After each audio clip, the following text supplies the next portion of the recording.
रघुपुर गांव में रहने वाले वैद्य रत्नों के दो बेटे थे, कलुआ बिलुआ। वो दोनों सिर्फ पिता के पैसों पर ही ऐश करते थे।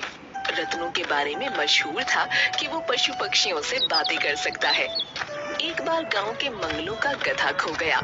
वाह जी, मुझ पर दया कीजिए, मेरा गधा कहीं चला गया है। आप तो पशु पक्षियों से बात कर सकते हैं, जरा पता लगा कर बताइए मेरा गधा कहाँ है। रत्नों ने पेड़ पर बैठे कौवे को देखा और उसकी आवाज में पूछा, कौवे, तुमने कहीं मंगलू के गधे को देखा है? जरा एक उड़ान भरो और उसके गधे का पता लगाओ। मैं ऐसा तभी करूँगा जब उसके बदले में तुम मुझे खीर दोगे, वरना भूल जाओ। रत्नू ने कौवे से खीर देने का वादा किया और 2 ही मिनट में वो उड़ान भरकर वापस आ गया और बोला कि उसे गधा मिल गया। मंगलू का गधा जंगल में बने गड्ढे में गिर गया है, आप लोग जाकर उसे निकाल लीजिए। लो मंगलू, मिल गया तुम्हारा गधा। वह जंगल में बने गड्ढे में गिरा हुआ है, उसे निकालो, लेकिन बदले में तुम्हें इस कौवे को खीर खिलानी होगी। मंगलू खुशी खुशी कौवे को खीर खिलाने को तैयार हो गया और अपने गधे को जंगल के गड्ढे से निकालकर बाहर ले आया। इसी तरह रत्नू पूरे गांव वालों की मदद करता रहता था। एक बार रत्नू अपने बच्चों के बारे में सोच रहा था। उसे एक चिड़िया की आवाज सुनाई दी। क्या हुआ रत्नू, तुम तो हर समय सबकी सहायता करते हो, आज इतने उदास क्यों दिखाई दे रहे हो? क्या मैं तुम्हारी कोई मदद कर सकती हूँ? क्या बताऊं, मैंने अपनी पूरे जीवन में बहुत मेहनत करी और बहुत नाम भी, और दूसरा बहुत लालची है। मुझे समझ में नहीं आता उनके जीवन का क्या होगा। इसमें चिंता की क्या बात है? तुम अपने दोनों बच्चों की परीक्षा क्यों नहीं लेते? ऐसा करने से उनको सबक भी मिलेगा और तुम्हारी समस्या भी हल हो जाएगी। मुझे समझ में नहीं आ रहा, तुम भी मुझे बताओ क्या किया जा सकता है? तुम अपने बच्चों से कहो तुम्हें कोई भयानक रोग हो गया है, अब तुम्हारे पास ज्यादा दिन नहीं बचे। तुम अपनी जायदाद को बांटना नहीं चाहते, तुम पूरी जायदाद उसे देना चाहते हो जो उसके लायक है और उसे बढ़ा सकता है, वरना सारा पैसा किसी मंदिर में दान कर दोगे। चिड़िया की बात सुनकर रत्नू ने ऐसा ही किया और अपने दोनों बच्चों को बुलाकर बोला, अब मैं बूढ़ा हो रहा हूँ, मुझे कैंसर हो गया है, मेरी जिंदगी का कोई भरोसा नहीं। तुम लोगों ने अपने आगे के जीवन के लिए क्या सोचा है? पिताजी, आपके पास इतनी संपत्ति है, हम क्या, हमारे आने वाले बच्चों के भी बच्चे बैठकर खा सकते हैं। बेटा, रखा हुआ धन ज्यादा दिन नहीं चलता, उसे किसी न किसी तरह से बढ़ाना ही पड़ता है। आप ही बताइए पिताजी, हम क्या करें? मैं सोच रहा हूँ कि मैं अपनी जायदाद तुम दोनों में से उसको दूं जो इस लायक हो, वरना मैं सारी जायदाद को मंदिर में बांट दूंगा। ठीक है पिताजी, अगर आपने ऐसा ही सोच लिया है तो यह भी जरूर सोच रखा होगा कि आप हमसे कौन सा काम कराना चाहते हैं। मैं तुम दोनों की परीक्षा लूंगा। देखो, जब मैं इस गांव में आया था, मेरे पिता ने मुझे 15 मुर्गियां दी थी और कहा था अपना जीवन खुद बनाओ। मैं भी ऐसा ही करूंगा और इसके लिए तुम दोनों को 15-15 मुर्गियां दूंगा। अब इन मुर्गियों में से तुम एक बड़ी जायदाद कैसे बनाते हो, ये तुम्हें सोचना है। यह क्या पिताजी, हम मुर्गी पालन का काम करेंगे? आज तक तो हम मुर्गियों को खाया करते थे। आप कोई दूसरा काम क्यों नहीं देते? मैंने तुम लोगों के लिए यही काम चुना है और तुम्हें यही करना होगा। जैसे इस काम को करने में आपत्ति है, वह इस घर से बाहर जा सकता है। रत्नू अपने बेटों को मुर्गियां देकर घर से रवाना कर देता है। कलुआ बिलुआ दुखी मन से अपने हिस्से की मुर्गियां ले चले जाते हैं।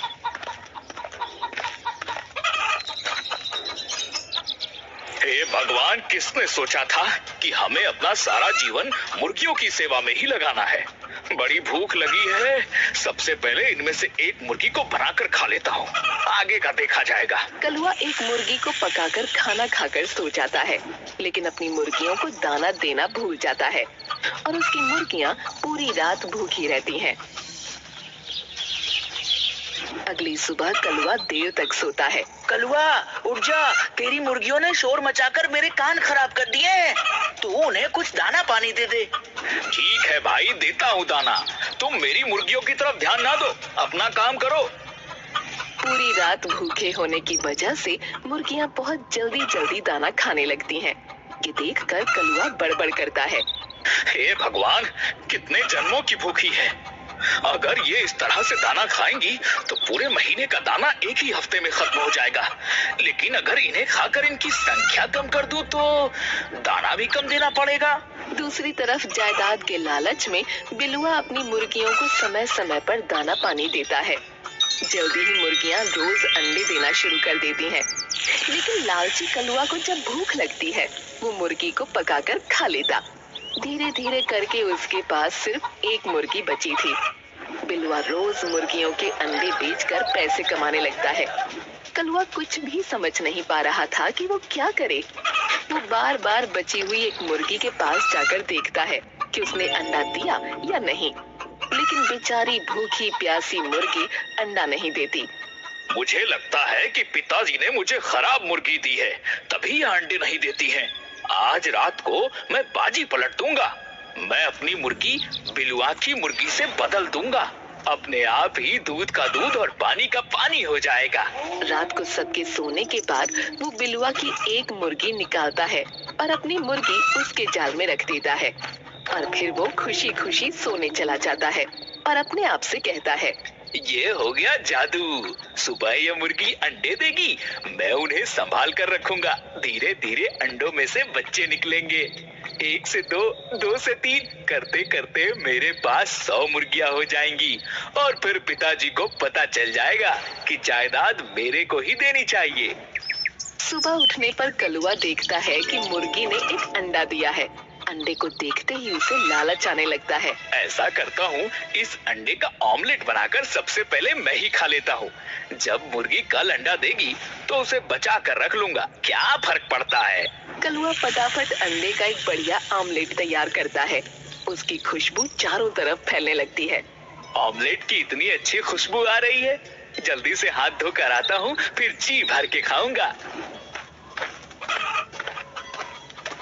उसी समय अंतरिक्ष से मंगरेला ग्रह के राजा पृथ्वीलोक के दर्शन करने अपने विमान से धरती की तरफ आते हैं। उन्हें कलुआ के ऑमलेट की गंध आती है। यह किस चीज की इतनी स्वादिष्ट महक आ रही है? मैंने इतनी तरह का भोजन खाया है पर इतनी स्वादिष्ट सुगंध तो कभी नहीं आई। जरा पता लगाओ यह क्या है।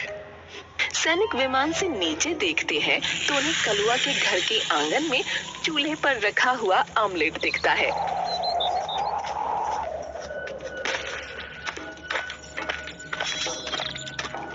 वो ऑमलेट लेकर महाराज के पास चले आए। यह तो बहुत स्वादिष्ट है। आज के बाद तो मैं बस यही खाऊंगा। अगर मुझे यह नहीं मिला तो मैं वापस मंगरेला नहीं जाऊंगा। सैनिक, पता लगाओ ये चीज बनती कैसे है। दूसरी तरफ जब कलुआ का ऑमलेट गायब हो जाता है तो वो बड़ा परेशान होता है और अगले दिन मुर्गी के फिर से अंडा देने का इंतजार करने लगता है। दूसरी तरफ मंगरेला ग्रह के सैनिक ऑमलेट का रहस्य पता करने के लिए कलुआ के घर के पास छुप जाते हैं और अगले दिन जब मुर्गी फिर से अंडा देती है वो ध्यान से देखते हैं। कलुआ फिर से अंडे का ऑमलेट बनाता है और कहता है, कल मैंने ऑमलेट बनाया तो न जाने कौन सा चोर उसे चुरा कर ले गया।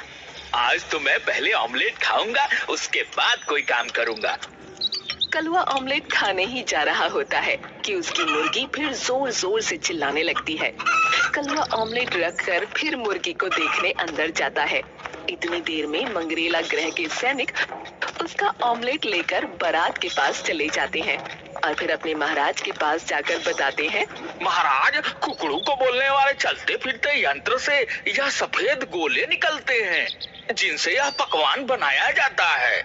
बहुत बढ़िया, क्यों ना इस यंत्र को ही मंगरेला ग्रह ले चलें, तो सारी समस्याओं का समाधान हो जाएगा।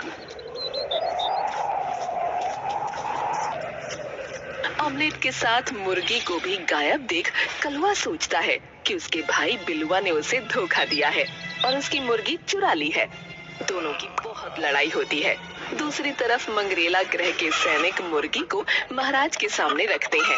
मुर्गी तुरंत एक अंडा देती है। महाराज, इस गोली से पकवान बनाना तो यह पृथ्वीवासी ही जानता है। लगता है हमें उसे भी पकड़ कर लाना पड़ेगा। कलुआ रात में अपने बिस्तर पर सो रहा होता है।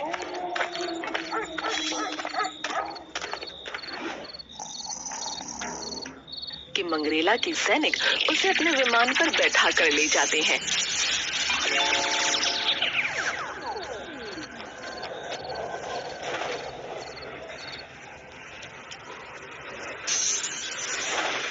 महाराज कलुआ से कहते हैं, सुनो पृथ्वीवासी, तुम इस यंत्र से निकलने वाले सफेद गोलों से जो खाने की चीज बनाते हो वह बनाकर दिखाओ, वरना तुम्हें मौत के घाट उतार दिया जाएगा। छोटे छोटे अंडे और इतने बड़े बड़े लोगों को देखकर कलुआ घबरा जाता है और कहता है, देखिए महाराज, हम पृथ्वीवासी छोटे कद के होते हैं, इसलिए हमारे यहाँ की मुर्गियाँ भी छोटी छोटी होती हैं और छोटे छोटे अंडे देती हैं। अगर आप चाहते हैं कि आप मुर्गी के अंडे का ऑमलेट खा सकें, तो आपको अपने ग्रह में मुर्गी पालन करना होगा। आपके यहाँ का खाना खाकर बड़ी हो जाएगी। हम मुर्गी पालन करने के लिए तैयार हैं। बताइए हमें क्या करना होगा। जब तक हमारे ग्रह पर मुर्गियाँ नहीं आ जाएंगी, तब तक आपको यही रहना होगा। बेचारा कलुआ मरता क्या न करता, वहीं रहकर मुर्गी को ज्यादा दाना पानी खिलाने लगा। धीरे धीरे मुर्गी का आकार बड़ा होने लगा और एक दिन मुर्गी ने 5 फीट का अंडा दिया। कलुआ ने महाराज को ऑमलेट बनाकर खिलाया। महाराज बहुत खुश हुए और बोले, हम तुमसे बहुत खुश हैं पृथ्वीवासी। बोलो, तुम्हें क्या चाहिए? महाराज, मुझे ज्यादा कुछ नहीं, बस आपके ग्रह की मुर्गी का एक अंडा चाहिए। 1 घंटे में मैं सारे शहर को ऑमलेट बनाकर खिला सकता हूँ। सिर्फ एक अंडे से ही मैं इतना अमीर बन जाऊंगा कि पिताजी मेरी बुद्धि को मान जाएंगे। कलुआ मंगरेला के महाराज से अंडा लेकर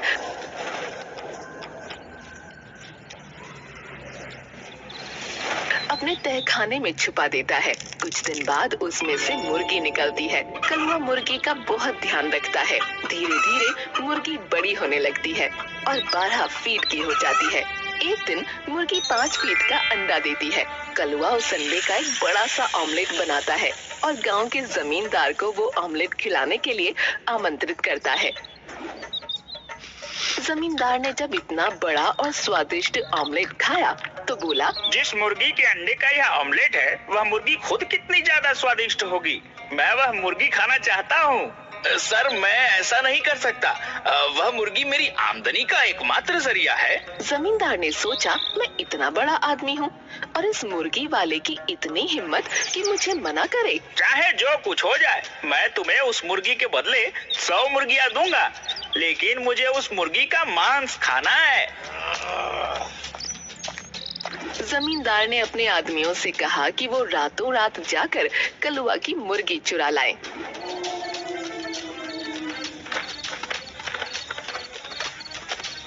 मुर्गी की आवाज कुकड़ू कू इतनी भयंकर थी कि जमींदार के आदमी डर रहे थे। अरे, इसने मुर्गी पाली है या डायनासोर? इतनी भयानक आवाज आ रही है, पर मुर्गी कहीं दिखाई नहीं पड़ रही है। लगता है ये आवाजें नीचे से आ रही हैं। चलो चलकर तहखाने में देखते हैं। जब वो तहखाने पहुँचे तो इतनी बड़ी मुर्गी देखकर उनके होश उड़ गए। मुर्गी ने भी जब अजनबी लोगों को देखा तो उन्हें मारने के लिए उनके पीछे पीछे कुकड़ू कू चिल्लाते हुए भागने लगी और भागते भागते आदतानुसार सड़क पर पड़ी इधर उधर चीजें भी खाने लगी, जिससे जमींदार के घर पहुँचते पहुँचते वो वापस पृथ्वी ग्रह की मुर्गी बन गई। जमींदार ने मुर्गी को पकड़ा और तुरंत पकाने को दे दिया। वाह, अब जाकर मुझे चैन मिला। वो स्वाद लेकर मुर्गी को खाने लगा। जमींदार मुर्गी खाकर शांति से सो गया। अचानक उसके पेट में से कुकड़ू कू आवाज आने लगी। अंतरिक्ष में पैदा होने के कारण मुर्गी के हर टुकड़े से कुकड़ू कू की आवाज निकल रही थी। अब जमींदार जहाँ भी जाता, उसके शरीर के अंदर से मुर्गी की आवाज आती रहती थी और लोग उसका मजाक बनाते थे। कलुआ, मुझे माफ कर दो, और इस मुसीबत से मेरा पीछा छुड़ा। तुम्हारी मुर्गी ने मेरा जीना हराम कर दिया है। यह तो मेरे पेट के अंदर जाने के बाद मेरे पेट के अंदर से बोलती रहती है। मैं आपको ठीक तो कर सकता हूँ, लेकिन आपको एक वादा करना पड़ेगा। अरे मैं परेशान हूँ, तुझे वादे की पड़ी है। बोल क्या वादा करना है, मैं तुझे लिख कर दे देता हूँ। अरे ज्यादा कुछ नहीं, बस अपनी गौशाला और खेत मेरे नाम कर दीजिए और मुझे कुछ नहीं चाहिए। ला मैं साइन कर देता हूँ। मेरा रघुपुर का 15 एकड़ खेत और रघुपुर की गौशाला तेरी हुई। बस तो मुझे इस मुसीबत से निकाल दे।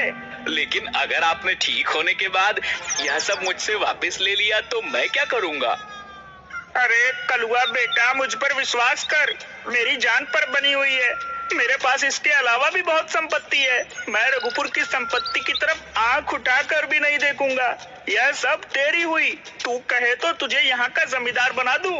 ठीक है जमींदार साहब, मुर्गी को निकालने के लिए तो आपको गांव के वैद्य से ऑपरेशन कराना पड़ेगा। पर गांव का वैद्य तो तुम्हारा बाप ही है। वह तो बूढ़ा हो गया है, भला वह मेरा ऑपरेशन कैसे कर पाएगा? देखिए जमींदार साहब, हमारे पिताजी को मुर्गियों की बोली भी आती है। वह आपके पेट की मुर्गियों से बात करेंगे तो शायद बात बन जाए। कलुआ अपने पिता के पास गया और सारी बात अपने पिता को बताई। वाह बेटा, तू सबसे ज्यादा चालाक निकला। तूने तो अपने लिए पूरा बंदोबस्त कर लिया। मैं तुझसे बहुत खुश हूँ। चल जमींदार के पास चलता हूँ और उसकी समस्या को दूर करता हूँ। रत्नो मुर्गियों का खाना लेकर जमींदार के सामने बैठ जाता है और मुर्गी की आवाज में उससे बात करता है। कुमकुम कुरकुरे कुमकुम। रत्नो की भाषा में उसे बाहर आने को कहता है और बोलता है कि वो उसे बढ़िया खाना देगा। वो डकार के साथ जमींदार के पेट से बाहर आ जाए। मुर्गी तैयार हो जाती है।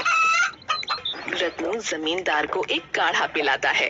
काढ़ा पीते ही जमींदार जोर से डकार लेता है और डकार के साथ ही मुर्गी बाहर निकल आती है और रत्नो के लाए खाने को खाने लगती है। रत्नो, तुम नहीं होते तो मैं तो पूरी उम्र कुकड़ू करता रह जाता। धन्यवाद रत्नो भाई। पिताजी मुझे माफ कर दीजिए, मैं कभी भी लालच नहीं करूँगा और बहुत मेहनत करूँगा। कोई बात नहीं, उन मुर्गियों को खोकर ही सही, पर तुमने वह सबक सीख लिया है जो मैं सिखाना चाहता था। मुझे तुम पर बहुत फक्र है। रत्नो कलुआ को माफ कर देता है और सब खुशी खुशी रहने लगते हैं।